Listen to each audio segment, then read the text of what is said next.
saved and shared and uploaded, don't turn your cameras on. But otherwise, we're going to get started soon. I guess we could just get started now. It's 5 after. So my name is Kelsey Vukic. I am the Social and Behavioral Sciences Librarian here at USC Libraries. I'm joined by Melanie Vestito. She's the Head of Education, Social Work, Library Services, and she's going to be monitoring the chat today. So if you have any questions, you can pop it in the chat. I also have the chat open, so I'll try to keep an eye on it as we go through. But feel free to ask questions, or if you need clarification, please let me know. We also have a link to these slides. So there are live links embedded within the slides. And so if you need to access them at a later date, the presentation and slides will be available. So you can also access them later. And we'll be emailing out both a link to the recording and the slides again tomorrow, so that you can access both if you want to go back and check anything that we covered today. So this workshop is search strategies. It's part 1. We have a second part 2. And this is kind of just like a basic introduction to some search strategies and where to search and distinguishing kind of how to decide where to search. So I'm going to go ahead and get started. The objectives of this session is to understand how to combine keywords to make an effective search to find more relevant resources in your results. It's also intended to teach you how to use these search strategies across different platforms. They're kind of universal techniques, and they can be used, in Google Scholar, in the library databases, just, a way to refine your search across these platforms. And then also we're going to talk about how to modify the results, and that way we can increase the relevance of the resources that we encounter.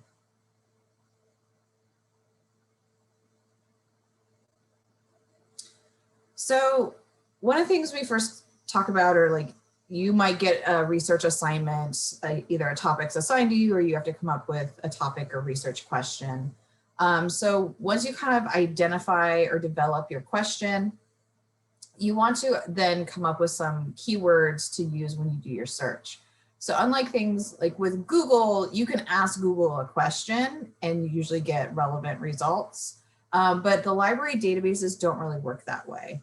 So with library databases, you typically want to come up with some core concepts. So I'm asking the question, what barriers or facilitators to hospice utilization are there among Chinese Americans?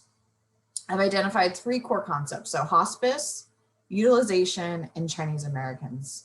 I have a specific population, and then I have 2 other core concepts affiliated with what I'm concentrating my research on.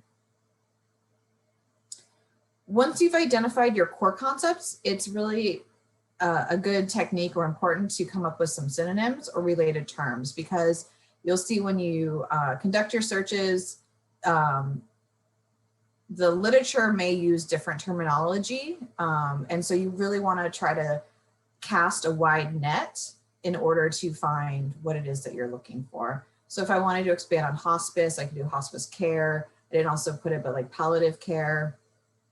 Utilization, I want to specify health resource utilization.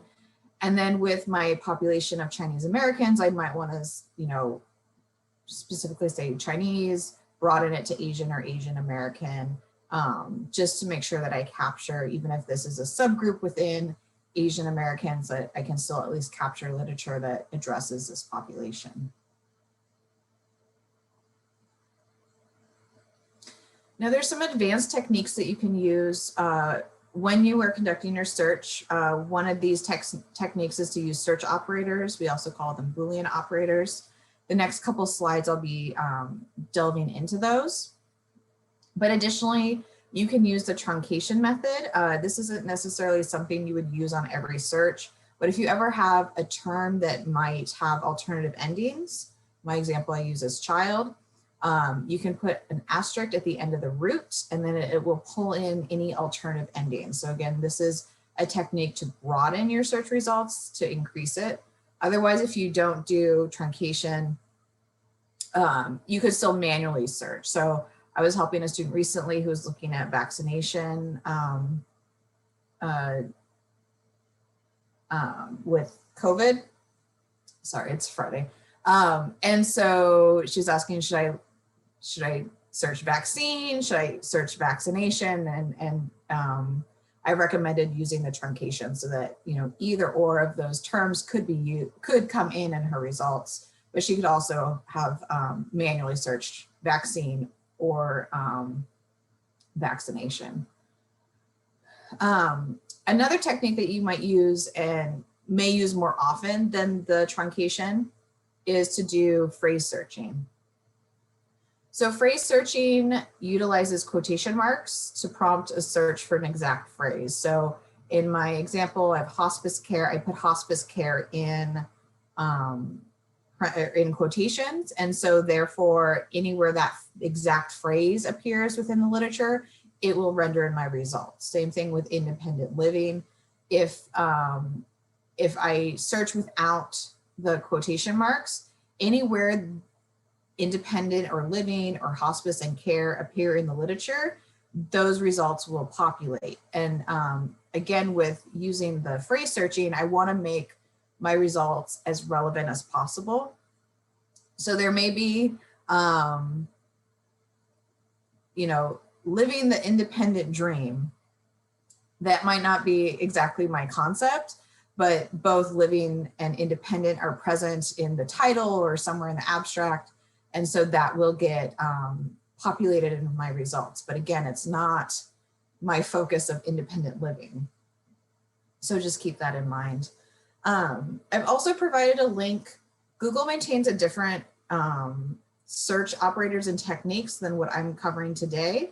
So if you are trying to do a more advanced search in Google, you might want to check to make sure like what their equivalent is. And there's a couple I'll show, or there's a slide where I will show you some alternatives in an advanced Google search of what I'm going to be covering in the next couple slides. So I mentioned search operators is another advanced technique, and this is something that you probably will be doing more often in your searching. So there's three distinct search operators. And is the first one. It's used to connect or define relationships between your search terms, your core concepts that you're conducting your search on. It can be two or more concepts. You could do hospice care and utilization and Asian Americans. In my example here, I just have the two. So I have palliative care and older adults. In this scenario or in this potential search, I'm only going to get the results where both terms are present. So that would exclude lots of content on either side related to palliative care or older adults, because I'm only looking at older adults and palliative care. So again, it's really narrowing my search, but it's going to be a lot more specific and relevant to my, my research objective.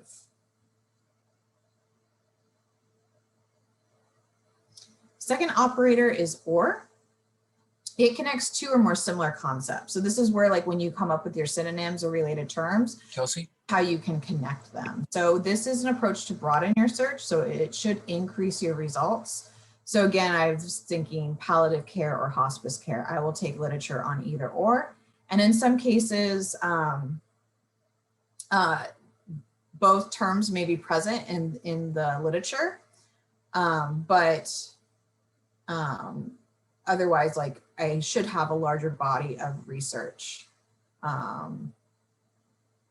for the publications. Did someone have a question regarding the search operators I covered so far? I did. Okay. If you're using and, can you use and have one of those terms have an asterisk? Mm-hmm. Yeah, you could still do that. Thank you.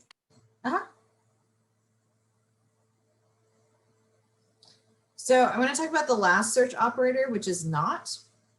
And or are typically, I find, are more common when conducting a search, but not is also a really helpful one because it excludes terms from your search.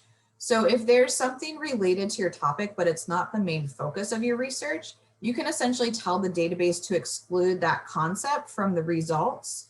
And again, this is a way to narrow down your search. So if I wanted to look at palliative care, but I really was, I did not want to include cancer patients in that literature, I could exclude them from the results because I'm not necessarily, like, they might have special, needs or other considerations. And I'm looking more holistically at palliative care in general. And so maybe I would want to exclude that particular group. I see Pamela has a question as well. Hi, Kelsey. Thank you. Yes. So building on this, I'm looking at maintaining or retaining student affairs professionals. So when I go in and say student affairs and I put in retention, it always brings up like retaining students in higher education. So can you give like a specific example of what I put in, like retaining student affairs professionals, not students? Exactly. Yeah, you could do that. Yeah. Yeah. So you answered your own question. That's great. Well, I've tried it and somehow they still sneak in there in the research. It's hard. It's not 100% perfect, but at least it'll weed out some of the content. And one of the things I often tell people, and I am also guilty of this because this is just human behavior, but like our search behavior as humans, and especially in our electronic environments, is that we don't usually go past like the second page. And so like we look at the first page, we'll look at results from the second page, and then most of us will just like, okay, I'll just do a new search, or I'll filter a bit more. And so, using some of these techniques help, because if we know that we're typically not going past the second page anyway, that we want to try to get the most relevant stuff to the top. So if you're still seeing things on students, there may be other ways that you can filter them out, or at least using the not would help. And yes, Melanie is also suggesting putting student affairs in quotes to do a phrase search. Because that would still capture students potentially. Thanks, Melanie. Any other questions on the search operators?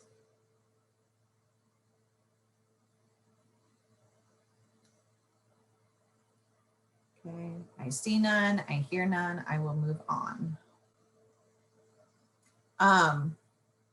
Now there's ways that you can enhance search operators even more and like make it an even more specific search. And doing so is using this nesting approach. So especially when you have research topic that has ideas or concepts that are expressed in different ways, you can nest typically like the synonyms or similar concepts together, usually putting them in parentheses and then separating them by the search operator or. So in my example, I have palliative care or palliative medicine or palliative therapy or palliative treatment or hospice care or pain management. I'm doing phrase searching for all of these concepts. I've grouped them all together in parentheses to do a nesting term. And then I still want to connect them to and my older adults population. So this way, by having all my broader terms, they're present. And so the way that the database is going to search, it's going to retrieve any resources that have both the term palliative care and older adults, or palliative medicine and older adults, or palliative therapy and older adults. So you kind of get the gist, you get those, you see the pattern is there. So I can expand my search results using all my synonyms and still have it relate to one of my other core concepts. So doing the nesting is really nice, and you could add on more. So I think it was Pamela, to your question, like if you were doing student affairs or college counseling or all these other different like synonyms for your main concept. And you could even group and do like and professionals or employees or student affair officers, and then still have a not students. So you can like expand and have multiple nesting groupings. I just kind of shortened mine just for the sake of fitting everything on a slide. You're not sure what that means. So like if you have multiple synonyms for each of your, say you have like 3 core concepts for your research, each concept can be grouped with its synonyms within the nesting parentheses and separating them by or, and then connecting them to another nesting grouping with and outside of parentheses, but all inside the parentheses you would have your synonyms. So you could like keep adding on nests if you have multiple concepts. Yeah, thank you, that's helpful. Yeah.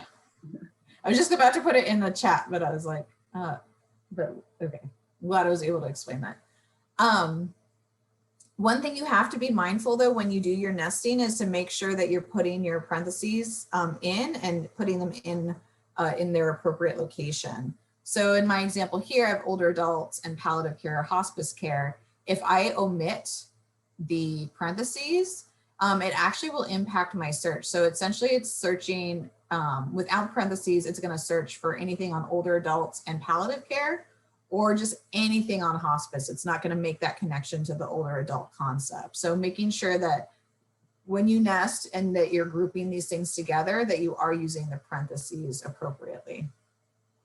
If you do a search and you forget and like you see the results are like, wait, I don't see my, like them connecting the other concept, that might help trigger and remind you to go back and check and make sure you put in the parentheses.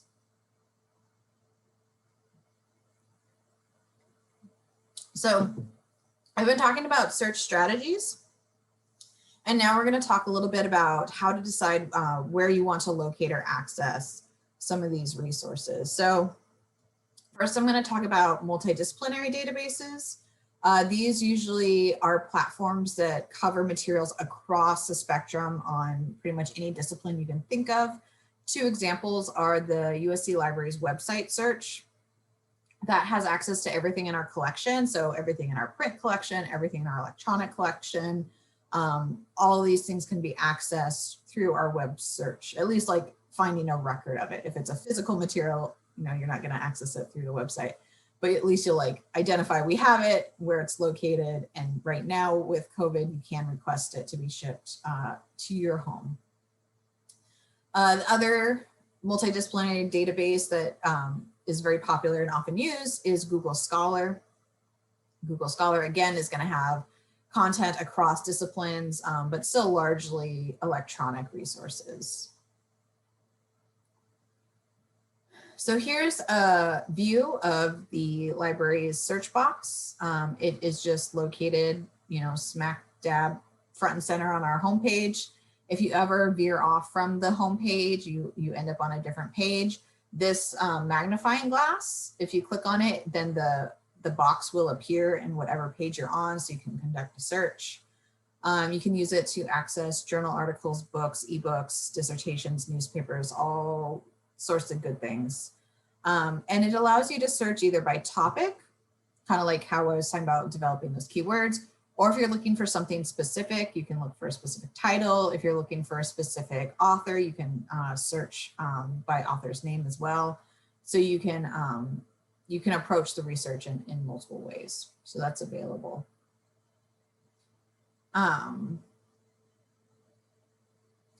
Next one that I'm going to cover and just kind of show you a couple screenshots of is Google Scholar. Again, you can use it to access journal articles, book chapters, and dissertations. And like the library databases or the library search, you can search by topic, title, author, and even publication. There are some things that are similar across platforms. There usually are full text links to these resources when you're searching. With Google Scholar, if you use the library's link, it will authenticate you and recognize that you're a USC user. And so anything that we subscribe to, it should give you direct access. Otherwise, if you're not linked up, you might encounter a paywall where really we have something like we've already paid for it. So we want you to use our access point. But here they allow you access to the full text. Another nice technique in broadening your results is to check out the cited by or related articles. So Google Scholar has this, many of the library databases also have this. So the cited by will show you any publication that's been published that has cited this particular article. So this article was published in 2012. There's been 331 other articles that have cited it. And any of those 331 will be like more recent since 2012. And unfortunately, I can't make the slides any longer. We do have the link, so you can also hopefully look at it later or independently on your own. And then also there was a question about the Google Scholar via USC link. I think Melanie's gonna get it, but essentially on our homepage, we have a list of like a quick list of databases, and there's a link to Google Scholar. If you also just go directly to Google Scholar under the menu, the little 3 lines, or some people call it the hamburger icon, you can authenticate yourself. So you would search for your library,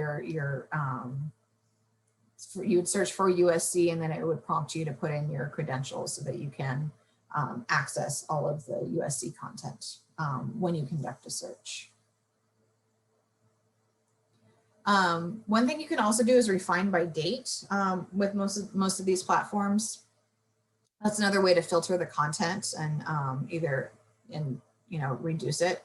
Some instructors, when you're working on academic research, will tell you to use more contemporary materials. So in the social sciences, that's usually the last 10 years. And then yes, Bobby, when you do the search operators, you do want to make sure that they're all caps. I forgot to mention that for the search.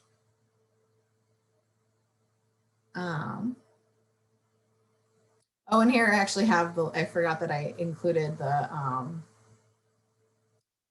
slide about setting up your credentials with USC. So going under the settings, you'd select the hamburger icon, go to settings, library links, search for USC, and then click the box next to USC and save it.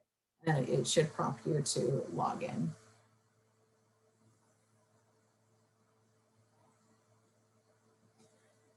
There are some advanced search options for Google Scholar. You can narrow down by journal title, date, author, can refine your results, and then search words.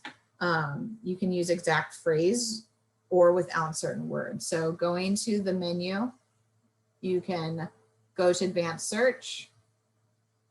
And then here's where it puts in the advanced search. So I think the next slide, yeah. So this is a larger view of the advanced search box. When you want to find all of the words, that acts like using and. Exact phrases, the phrase searching. At least one of the words is like using or. And then without the words is the equivalent to not. So that is how you can still apply that technique to conducting a Google Scholar search. So I've highlighted some multidisciplinary databases, and now I want to talk about some subject-specific databases, especially when people are conducting like long-term research, working on dissertations or theses, big projects like that. I usually recommend they go into subject-specific databases.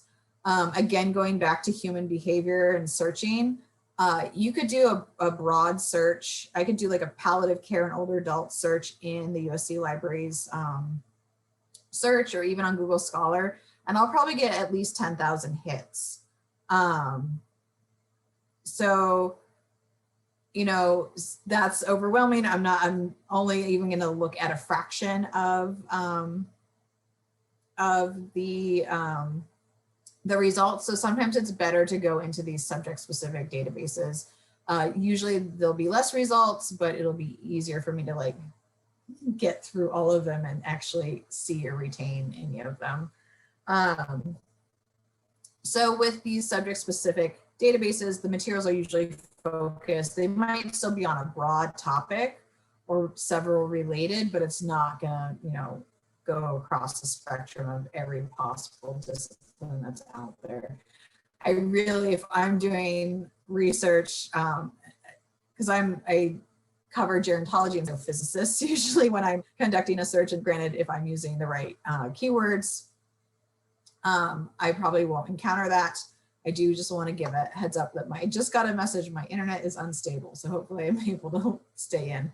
But anyway, two of the databases I'm going to kind of highlight or look at are Psycinfo and ERIC. Psycinfo, the first one, it's a psychology database. I mentioned I'm a psychology librarian.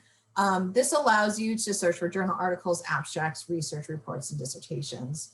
I know we have a lot of OCL students on here, and often your topics can be very broad and are looking at behavior and other things that even potentially relate to psychology. So this is still might be a relevant database for you to use. This is a landing page just to kind of give you an idea of what it looks like. It defaults to a basic search. So that's just this one box similar to what we saw with the libraries search, as well as the Google Scholar. But you could even you could just manually put in your nesting string here. It's really, really useful. And yes, thank you, Melanie, for reminding me that they do have a lot of education resources and behavioral science publications. Psychology is such a broad, so many things can fit under psychology, especially like behavior and cognitive development, all those things. So Psycinfo, similar to some of the other ones that we're going to highlight, it is an index database. So the database has identified kind of like a controlled vocabulary that's assigned to these records, often called subject terms. And so I always like to look at the subject terms, and yeah, my next little pop out is identifying the subject term. So this is a screenshot of an article record. I did a different search. I think I was doing something for education and specifically Asian Americans in education. And so you'll see my keywords or concepts that I use to search are highlighted. So we see that here. But my subject terms that are assigned to this article touch on acculturalization, advanced directives, Asians, education, public health. There may be more subject terms that kind of go down the list. As a librarian, I know how these systems work. I know how information flows and how to search out content, but I'm not always an expert on the topic. I interact with students and you all have such amazing research interests, and I'm always like, oh, I want to learn more about that, or I want to learn more about that. And so when I help you, actually going to subject terms help me, because then I can help you and say this is a way to develop or think about other keywords or concepts that you can include in your research because it fits in that in your focus. It's also nice to look at subject terms because you might be able to evaluate the resource and see if it's relevant. Looking at the subject terms, determine maybe I didn't want to focus on public health. And so I could just say, I'm not even going to spend time looking at this article because it's not going in the direction that I want my research to go in. So that's another way to use the subject terms when you're conducting your search. Another thing that they provide in Psycinfo is a link or a tab for all the resources that this particular article used. So it cited 26 other sources. These 26 other sources in theory are going to be relevant or related to your topic. Because they're references, they all are going to be older than 2017, which is what our this particular article was. It was published in 2017. Oh, this was on my original research. So that's something that's nice to look at. Another thing, it does list related items, so similar items that might be covering your topic. And then I also just like to look at where things are published. So this was published in the American Journal of Hospice and Palliative Medicine. That's a specialized journal. I am doing research on hospice and palliative medicine. I would then maybe want to go directly into that journal. Pretty much anything that's blue is hyperlinked. So if you click on anything that's blue, it'll take you somewhere else. But I could then go to that journal and then search specifically for my population. So if I know it specializes in hospice and palliative care or palliative medicine, I could then search Asian Americans or Chinese Americans and see what other publications around my population they've published. Sometimes too, if students are having trouble trying to decide what they want to do their research on, I recommend that they go and look at specialized journals and kind of see what's being published, what trends are emerging, if there are any in their discipline or topic or their subject area, because then you might notice like, hey, it looks like there's pieces missing from this conversation, and then maybe that would be a good way to direct your research, is to identify what's not being covered or what's being left out in some of the trends that are emerging, or then you can, or if you can further write on the trends that are emerging. So that's another good technique in approaching research. The other thing about these databases, and here specifically with Psycinfo, is that it does provide tools to cite, share, print, or save results. So just other things to make the research process a little bit easier for you. The citation tool gives you the option to cite in APA. That's usually the formatting used by the sciences and social sciences. I do give the caveat of you do need to be smarter than the computer and make sure that it is formatted correctly. I've been doing some APA workshops in this workshop series, and so if you want to learn more about in-text citations or references, we do have the recordings available online. We've already held those workshops for this semester, but we'll probably do them again in the fall if you want to attend live. But otherwise, you can print, email, or save this particular article. If you use a reference manager, you can export the record into your citation manager. And just try to keep track of your research that way. And thank you, Melanie. She's also linked to the recordings and slides. The next database I want to touch on is ERIC.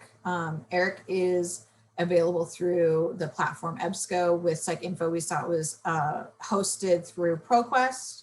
But like I mentioned, it is an education database. You can access journal articles through this database. Here, I actually have, my screenshot is actually from CINAHL, so I need to update that, but ignore that.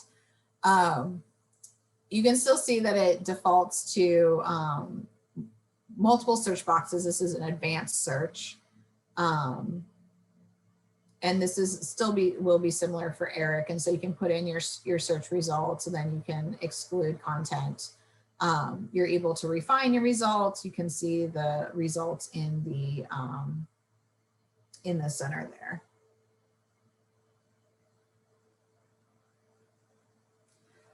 I would say start with ERIC. And if you're not finding enough content with ERIC, then you then may want to switch over to the library's website or the library's main search, just because I don't want you to get overwhelmed with content through the USC Libraries search. And I don't know if Melanie would also agree with that. Oh, and she is reminding me, we also have access to ERIC via ProQuest. So depending on which platform you prefer, you can look at it that way. I'll update these slides so that the correct screenshot should appear for the platform. But I just want to point out, similarly, you can refine your search results with ERIC as well. So limiting by year of publication, geography. You can select full text. It'll only show you what we have full text access to, things like that. And then we just have links to some additional research or resources. Again, links back to our our workshop website where we have our recordings and future sessions are all listed there. We have colleagues who are data and visualization librarians who also host workshops. So if you want to learn more about using data or visualization tools, they're really, really great resources. And then like our definitive like golden research guide is organizing your social science research. Our colleague has put this together. It is the most popular of all of our research guides. I think people across the country use or refer back to it, and it's really, really helpful. And it looks like Melanie's adding some comments in the chat. So yeah, definitely get to know ERIC for any education or OCR students. And she says, especially for a dissertation. So keep that in mind. If anyone has any questions, you can always follow up and email us. Melanie and I and our other colleague, Alyssa, who is our social work librarian, we all monitor this email. So anyone in the behavioral social sciences can use it to reach out to us. We have access to the website, again, a link to our workshops, and then a link to these slides, which will also be emailed out.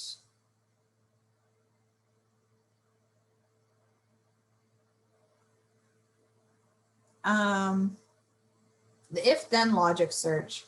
Can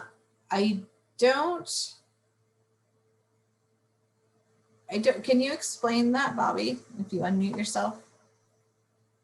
Yeah, I think I was maybe looking toward more queries more than anything. So I guess for this purpose, for searching, the and or would be kind of probably best utilized.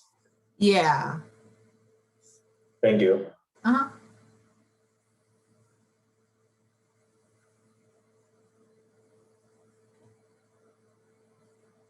Thanks, Heidi, for your feedback.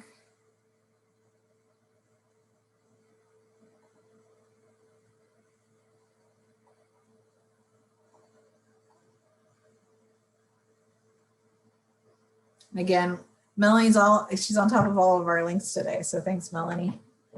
And I'll actually stop recording. So if anyone wants to ask questions kind of offline,